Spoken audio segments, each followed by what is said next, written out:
My name is Charvi. I work as an HR psychologist. I just feel it's very important to talk about how kids feel, how kids behave, what kids want, instead of just ignoring their wants and their needs.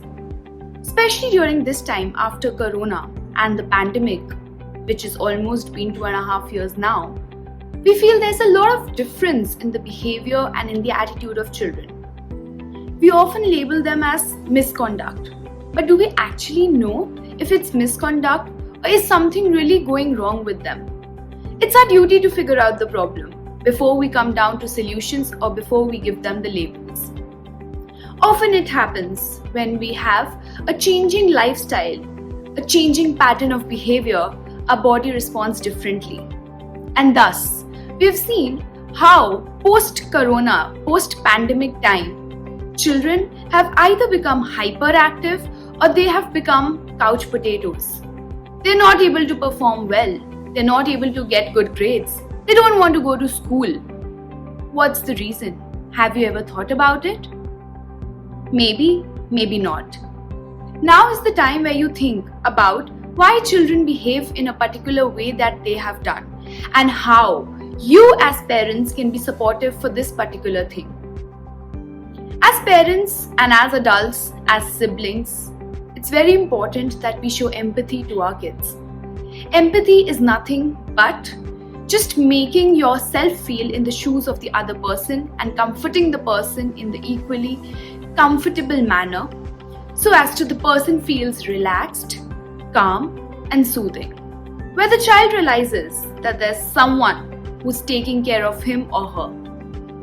It's very important to show that love and support every time punishment doesn't work.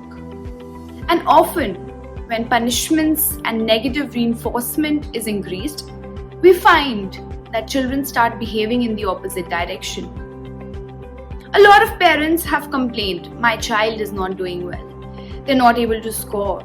Maybe her or his brain is not functioning well. His IQ has dropped miserably.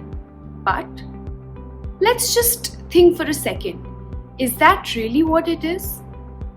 Or maybe they have just lessened the ability of using their brain. That's where I'm talking about how math is important as a subject. Math is a language. Math does not only help you to exercise your brain, but it also enhances the creativity and the ability to use your brain and put forth it in various situations. So basically, it's not only enhancing the academic performance, but also the creative levels and the analytical levels.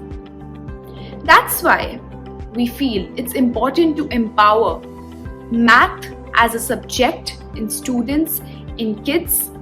So it's just not math. It basically is focusing on the holistic development. So parents, so all the adults out there, instead of blaming the children as to not to function them, we need to find the correct kind of solutions where children can get back to basically having their brain function in a proper way. That's our responsibility and our duty as professionals.